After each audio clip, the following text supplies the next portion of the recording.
La guerre, à travers l'histoire, a été bien plus qu'une simple confrontation entre armées. Elle a constitué un théâtre où l'humanité a libéré ses instincts les plus sombres. Dans les civilisations anciennes, les crimes de guerre étaient monnaie courante et bon nombre de ces actes, aujourd'hui, seraient inimaginables au regard du droit international. Ce qui autrefois était justifié comme des stratégies militaires est désormais considéré comme une atrocité. Dans cette exploration, nous plongerons dans l'époque des empires colossaux et des dirigeants impitoyables qui ont déchaîné des horreurs inimaginables au nom de la conquête. Des massacres de masse aux tortures brutales, ces récits n'ont pas seulement laissé des cicatrices sur les victimes, mais ont aussi façonné le destin des sociétés qui les ont perpétrés. Préparez-vous à découvrir les crimes les plus terrifiants commis au nom du pouvoir et à comprendre comment ces actes de barbarie restent un reflet sinistre des abus d'autorité. La dévastation de Tyr par Alexandre le Grand, la terreur de la conquête. En 332 avant, J.C., le monde antique a été témoin de l'une des victoires militaires les plus dévastatrices de l'histoire, la chute de Tyr aux mains de l'invincible Alexandre le Grand. Tandis que ses forces balayaient l'immense empire perse avec une vitesse et une habileté sans précédent, Tyr, une cité insulaire située au large des côtes de l'actuel Liban, était l'un des derniers bastions de résistance. Connue comme la reine des mers, Tyr était non seulement riche, mais aussi célèbre pour ses fortifications imposantes et sa marine puissante, qui l'avait protégée pendant des siècles contre toute tentative d'invasion. Cependant, lorsque les dirigeants de Tyr refusèrent de se rendre aux conquérants macédoniens, ils scellèrent leur destin tragique. La cité de Tyr, stratégiquement située sur une île à plus d'un demi-kilomètre du continent, était pratiquement imprenable depuis la mer. Bien que redoutable, l'armée d'Alexandre manquait de ressources pour lancer une attaque navale directe contre les impressionnants remparts de la ville. Mais la détermination d'Alexandre ne connaissait aucune limite.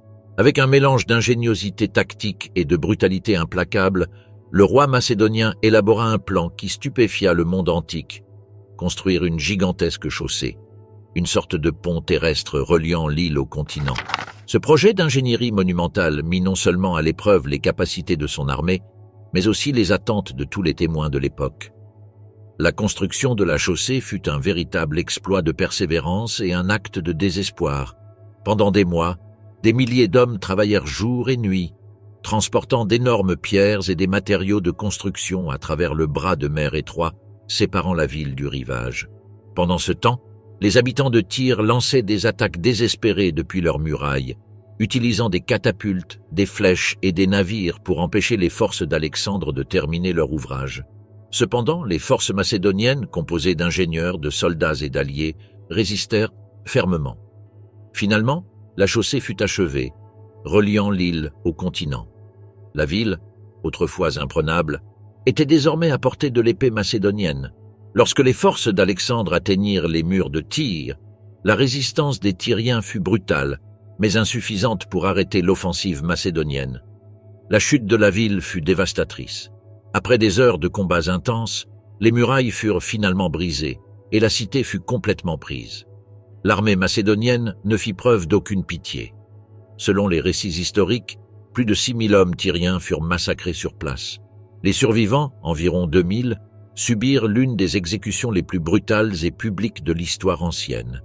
Ils furent crucifiés le long du rivage, leurs corps exposés à la vue de tous, en un affichage extrême de pouvoir et de vengeance. L'historien romain Quinte Curce Rufus, qui a documenté les campagnes d'Alexandre, souligne que ces exécutions n'étaient pas seulement une punition exemplaire, mais également une tactique psychologique destinée à terroriser les autres cités et à s'assurer qu'aucune ne défierait la puissance d'Alexandre. Les crucifixions sur la côte de Tyr étaient un avertissement sanglant pour tous les peuples du monde antique. Résister à Alexandre le Grand signifiait affronter une destruction totale. Les 30 000 habitants restants de Tyr, y compris les femmes, les enfants et les personnes âgées, furent capturés et vendus comme esclaves, un sort commun pour les vaincus dans l'Antiquité. Cet acte d'asservissement de masse fut non seulement un coup mortel pour la cité, mais également une stratégie visant à financer les campagnes futures d'Alexandre. Les Tyriens, qui avaient autrefois dominé le commerce maritime, se retrouvèrent désormais entre les mains de leurs oppresseurs, Un rappel amer de la manière dont l'arrogance d'un empire pouvait être anéantie en quelques jours par la machine de guerre d'un seul homme. La chute de Tyr ne marqua pas seulement un moment clé dans la campagne d'Alexandre, mais aussi un tournant dans la nature des conquêtes militaires. La brutalité de la destruction de Tyr était un message clair adressé à toutes les nations. La puissance d'Alexandre ne se mesurait pas uniquement à ses victoires sur le champ de bataille, mais aussi à sa capacité à inspirer la terreur et à anéantir totalement ses ennemis. La cité de Tyr, dans sa résistance finale, devint un symbole de la dévastation qui accompagnait l'arrivée de ce roi macédonien, un héritage de souffrance et de soumission qui resterait gravé dans l'histoire. Le sac brutal de Carthage, la destruction totale d'une civilisation. Carthage, centre prospère de commerce et de culture sur la côte nord-africaine, fut pendant des siècles l'un des principaux rivaux de Rome dans la lutte pour la suprématie en Méditerranée. Connue pour sa marine redoutable et son vaste réseau commercial, la ville était l'une des plus puissantes de l'Antiquité. Cependant, après 3 longues guerres connues sous le nom de guerre punique, Carthage trouva sa fin lors de ce qui est considéré comme l'un des crimes de guerre les plus dévastateurs de l'histoire, la 3e guerre punique, 149-146 AV, jour après Jésus-Christ. La rivalité entre Rome et Carthage atteignit son paroxysme en 149 avant notre ère, jour après jour, lorsque Rome décida que Carthage devait être entièrement anéantie. La célèbre phrase de Caton l'Ancien, « Carthago delenda est, Carthage doit être détruite », résonnait dans les couloirs du Sénat romain, reflétant la détermination implacable des Romains. Bien que Carthage fût déjà affaiblie par les 2 guerres précédentes, les Romains ne laissèrent rien au hasard. La décision de détruire la ville fut prise non seulement comme une stratégie militaire, mais aussi comme un acte symbolique d'annihilation totale, destiné à éliminer toute possibilité que Carthage puisse un jour redevenir une menace. Le siège de Carthage dura près de 3 ans, une période longue et douloureuse marquée par les tactiques implacables des Romains. Pendant ce temps, les Carthaginois résistèrent avec tout ce qu'ils avaient. Mais la supériorité romaine, tant en ressources qu'en stratégie, s'avéra trop écrasante pour une ville déjà épuisée. Finalement, en 146 avenues, J.C., les murs de Carthage furent brisés et l'armée romaine pénétra dans la ville. Le massacre qui suivit fut systématique et brutal. Selon l'historien Polybe, les Romains massacrèrent des centaines de milliers de civils carthaginois, ne laissant qu'un petit nombre de survivants. Sur les quelques 700 000 habitants de Carthage avant le siège, seuls 50 000 survécurent. Ces rares rescapés furent réduits en esclavage et dispersés à travers le vaste empire romain, leur sort étant scellé comme propriété de leurs conquérants. Le massacre n'était qu'un début. L'armée romaine ne s'arrêta pas à l'extermination des habitants. Une fois la résistance écrasée, elle entreprit de détruire la ville dans son intégralité. Polybe, témoin des conséquences, décrivit la scène comme l'un des spectacles les plus terrifiants de sa vie. Les bâtiments de Carthage, autrefois symboles de sa grandeur, furent réduits en cendres et les rues, autrefois animées par le commerce et la culture, furent couvertes de cadavres. Sous un soleil brûlant, les fumées des ruines rendaient le paysage encore plus sinistre, transformant la cité en un désert de mort et de désolation. Selon l'historien Appien, la cruauté des Romains ne connaissait aucune limite. Les derniers défenseurs de Carthage, dont beaucoup étaient des civils désarmés, furent massacrés sans pitié. En détruisant la ville, les Romains n'épargnèrent personne. Femmes, enfants et personnes âgées furent assassinés sans distinction, témoignant de la fureur vengeresse de Rome. La destruction de Carthage ne fut pas simplement un acte de guerre, ce fut une tentative délibérée d'effacer une civilisation entière. Les Romains détruisirent non seulement la ville physique, mais cherchèrent également à effacer son héritage culturel et commercial. La décision d'éliminer Carthage de la surface de la terre était un message clair à tous les ennemis potentiels de Rome.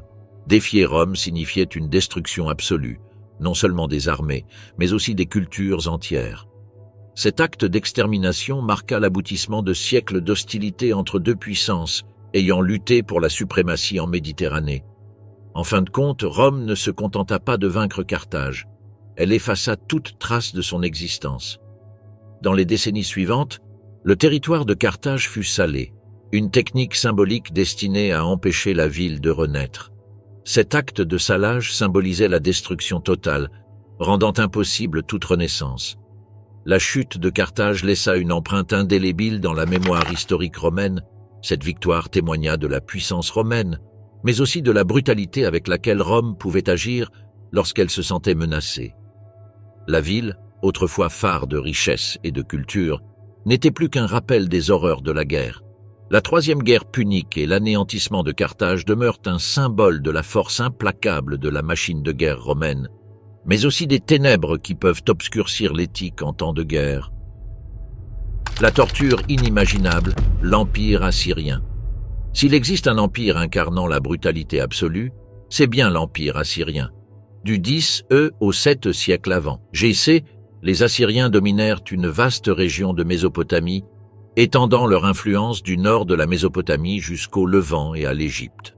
Leur succès reposait non seulement sur leur prouesse militaire, mais aussi sur une stratégie de guerre psychologique inhumaine, instillant la peur chez tous ceux qui tombaient sous leur joug. Au fil des siècles, les Assyriens non seulement remportèrent des batailles, mais devenaient des maîtres de la torture et de l'humiliation publique, utilisant la douleur comme un outil pour briser la volonté de résistance de leurs ennemis. Les rois assyriens comme Ashur-Nasirpal II et Tiglath-Pileser III se vantaient de leur capacité à infliger des souffrances. Les inscriptions sur les murs de leurs palais et temples détaillaient froidement les actes de violence qu'ils commettaient, affichant leur capacité à instiller une terreur maximale. Durant leur règne, les Assyriens développèrent une réputation macabre d'experts en torture. Plutôt que de simplement vaincre leurs ennemis, ils cherchaient à briser leur esprit et à donner un exemple afin de dissuader toute tentative de rébellion. La torture devenait une arme psychologique, un rappel brutal que résister à la puissance assyrienne signifiait faire face à une souffrance indescriptible. L'une des méthodes les plus infâmes et terrifiantes utilisées par les Assyriens était l'écorchement. Selon les inscriptions des rois assyriens eux-mêmes, ils dépouillaient leurs prisonniers vivants avant de leur arracher la peau, qu'ils exposaient publiquement sur les murs des villes conquises. Cet acte n'était pas seulement une démonstration de pouvoir, mais aussi une déclaration d'humiliation envers ceux qui osaient défier la suprématie assyrienne. Les peaux écorchées étaient suspendues comme des trophées, un témoignage de l'invincibilité des Assyriens et un avertissement terrifiant pour quiconque envisagerait de se rebeller. L'historien Diodore de Sicile, dans sa bibliothèque historique, rapporte que les Assyriens coupèrent souvent les membres de leurs prisonniers, les laissant mourir lentement dans d'atroces souffrances. Ces actes n'étaient pas seulement punitifs, mais visaient à démontrer la supériorité assyrienne par une exposition publique de mutilation. Ces prisonniers, réduits à de simples objets de torture, servaient de spectacle de terreur pour ceux qui les observaient. Loin de cacher leurs actions, les Assyriens proclamaient leur cruauté comme preuve de leur pouvoir absolu. Les villes qui osaient se révolter contre la domination assyrienne étaient soumises à une vengeance implacable. Des dizaines de milliers d'habitants de villes telles que Damas et Suse furent capturés et, dans bien des cas, décapités publiquement. La décapitation de masse était perçue comme un acte d'humiliation et un moyen de montrer que l'opposition aux Assyriens était non seulement vaine, mais aussi fatale. Toutefois, dans certains cas, brûler les prisonniers vivants devint une pratique courante, un acte de destruction totale de l'identité de la ville rebelle. Les victimes des exécutions de masse n'étaient pas seulement des soldats, mais aussi des femmes et des enfants, qui n'étaient pas épargnés sous la domination assyrienne. Les prisonniers n'avaient aucun espoir de survie, car l'intention des Assyriens était d'éradiquer toute trace de résistance. Ces massacres faisaient partie d'une stratégie de terreur visant à s'assurer qu'aucun peuple ne pourrait se lever contre l'Empire. Cependant, la même brutalité qui cimenta l'expansion de l'Empire assyrien contribua paradoxalement à sa chute. Les Assyriens se firent trop d'ennemis et, au fil du temps, une coalition de peuples opprimés commença à s'unir contre eux. Au 7e siècle avant J.C., les Babyloniens, les Mèdes et les Scythes se rebellèrent contre l'Empire assyrien, saccageant la capitale assyrienne, Ninive, et mettant fin à leur domination. La même machine de terreur qui avait fait des Assyriens des figures redoutées dans tout le Proche-Orient fut vaincue par une coalition de peuples, qui finalement vengea l'oppression et la violence qu'ils avaient subies pendant des siècles.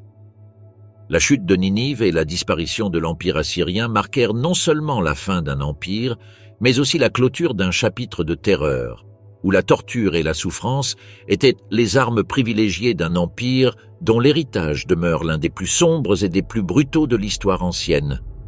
La guerre biologique, la cruauté de Gengis Khan.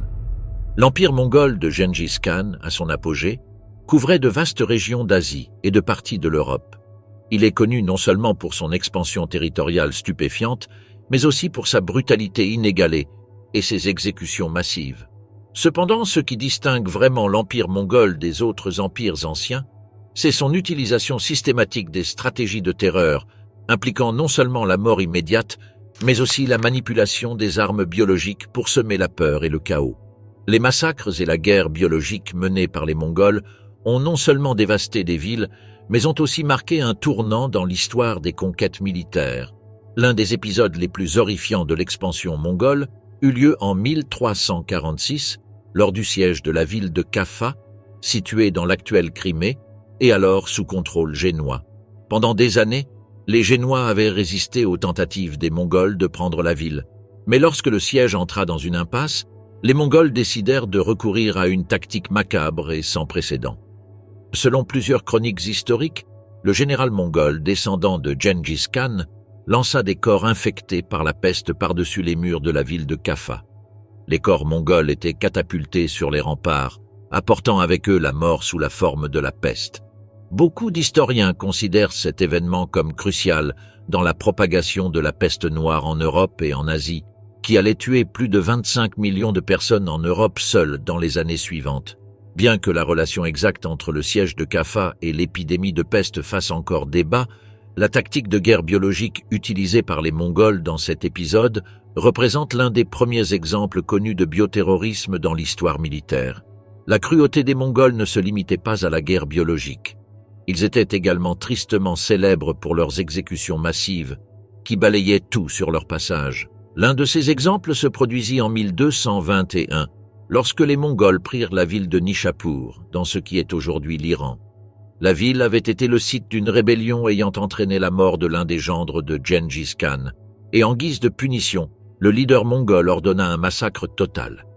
Selon Juvény, l'historien persan qui a documenté ces événements, les soldats mongols tuèrent l'ensemble de la population de la ville, des hommes aux femmes et enfants, avec des estimations faisant état de 1,7 million de morts. L'ampleur de ce massacre choqua le monde médiéval et la ville de Nishapur fut réduite en un tas de cadavres, un rappel de la volonté implacable de Gengis Khan de venger toute contestation de son autorité. Ce massacre ne fut qu'un parmi d'autres au cours des campagnes mongoles. Souvent, les villes qui résistaient étaient complètement détruites, avec leurs habitants massacrés, réduits en esclavage ou déportés. Les Mongols ne se contentaient pas d'anéantir les combattants. Ils s'assuraient que chaque ville qu'ils soumettaient soit totalement effacée de la face de la terre. Un autre exemple de brutalité mongole se produisit dans la ville de Merv, dans ce qui est aujourd'hui le Turkménistan. En 1221, Merv fut prise par les Mongols après une résistance farouche. En représailles des pertes subies, Gengis Khan ordonna l'anéantissement total de la ville, où environ 1 million de personnes moururent. Les récits historiques mentionnent comment les Mongols ne laissèrent aucun survivant, appliquant le même principe de destruction totale qui caractérisait leurs autres conquêtes. Les victimes furent massacrées sans pitié et les rares survivants furent réduits en esclavage. Les tactiques mongoles étaient systématiques. Toute ville qui résistait était détruite et ses habitants traités avec une brutalité implacable. Cette approche incluait également l'exploitation sexuelle comme une composante intégrale de leur campagne. Gengis Khan lui-même, durant ses conquêtes, engendra des centaines, voire des milliers d'enfants, indiquant qu'en plus de ses efforts pour soumettre les peuples par la terreur, il exploitait également le conflit pour étendre sa lignée. Dans des villes comme Nishapur et Merv, les soldats mongols prenaient les femmes survivantes comme butin de guerre, un acte faisant partie d'une politique systématique d'humiliation et d'exploitation. Les conquêtes mongoles se propagèrent rapidement, balayant tout sur leur passage. La brutalité de leur tactique affecta non seulement les villes du Moyen-Orient, mais laissa également une empreinte indélébile sur l'Europe de l'Est. Les massacres de villages entiers, la destruction de villes et la menace constante des Mongols changèrent la manière dont le monde voyait la guerre et la violence. La peur des Mongols devint un symbole de terreur, et de nombreux ennemis furent rapidement soumis, non seulement par la force militaire, mais aussi par la menace de destruction totale. Les Vikings et la destruction, la colère du Nord. L'ère viking, environ 793-10-66 après Jésus-Christ. J.C. est l'une des périodes les plus craintes et mystérieuses de l'histoire européenne. Bien que les Vikings soient souvent reconnus comme des explorateurs et des commerçants, leur héritage est marqué par la brutalité de leurs raids et la destruction implacable qu'ils ont apportée avec eux. Ces guerriers nordiques, venus des terres froides de Scandinavie, étaient célèbres pour leur férocité et leur capacité à frapper avec une rapidité stupéfiante, déclenchant une terreur qui transcendèrent les frontières. À travers leur expansion, leurs raids furent si dévastateurs qu'ils changèrent à jamais le cours de l'histoire médiévale.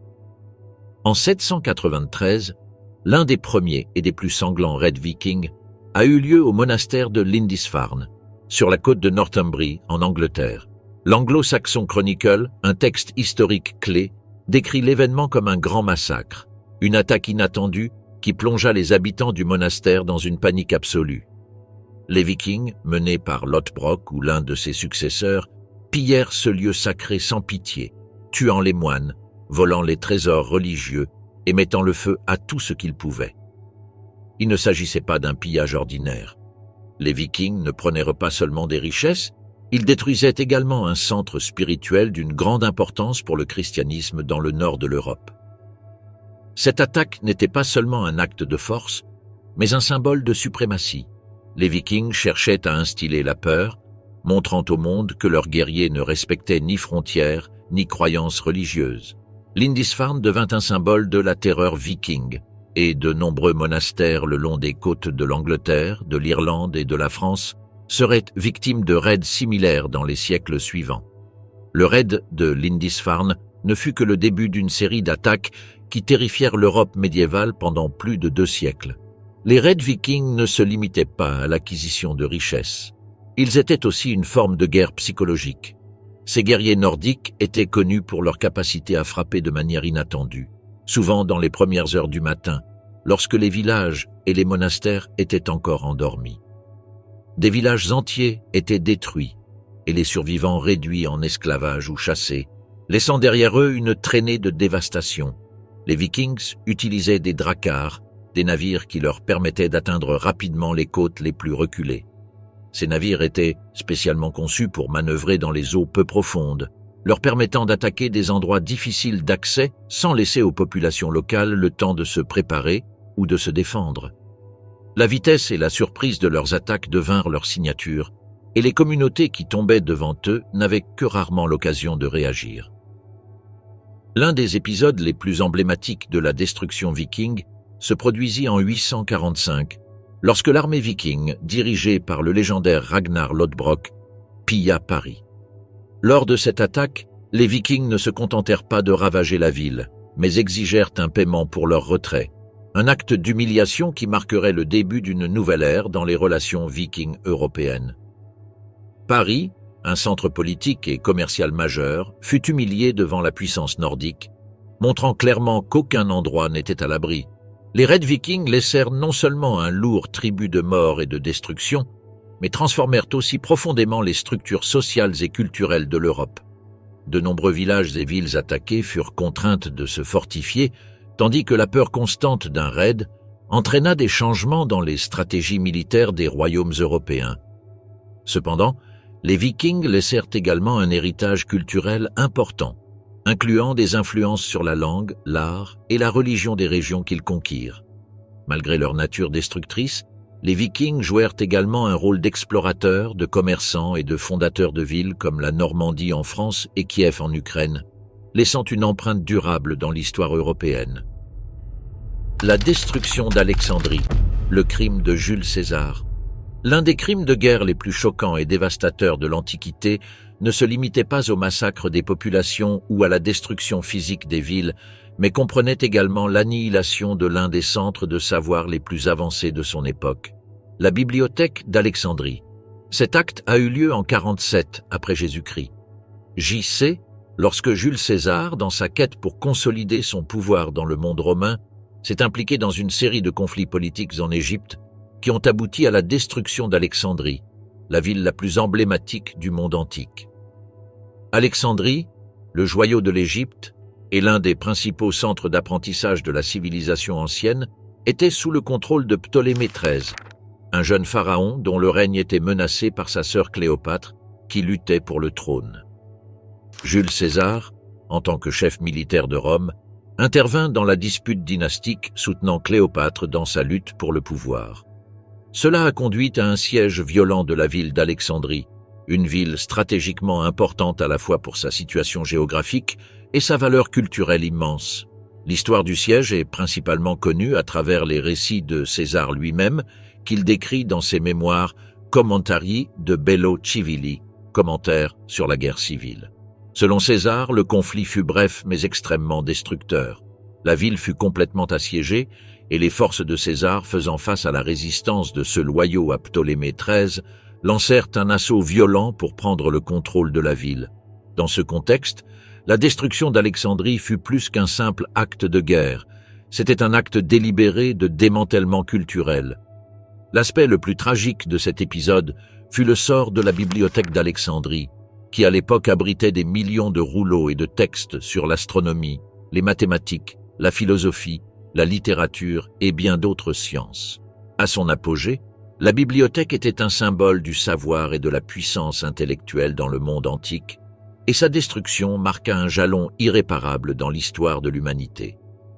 Bien que le sort final de la bibliothèque demeure un sujet de débat, ce qui est certain, c'est que l'incendie causé pendant le siège de la ville par César mena à la perte d'un nombre incalculable de textes, dont beaucoup ne furent jamais récupérés. Le fait que la destruction de la bibliothèque ait été principalement un crime de guerre culturelle, et non une simple victime collatérale, en fait l'un des crimes de guerre les plus surprenants et dévastateurs de l'histoire. César et ses troupes, en mettant le feu à certaines parties de la ville pour gagner du terrain, détruisirent non seulement des maisons et des bâtiments, mais tout un héritage de savoir accumulé au fil des siècles. Le feu détruisit de vastes zones du port, et avec elles, une grande partie de la bibliothèque. De plus, le pillage qui eut lieu après la victoire romaine prit une dimension encore plus horrifique. La population d'Alexandrie, après la chute de la ville, fut dépouillée de ses richesses et soumise à l'esclavage ou à l'exécution de masse.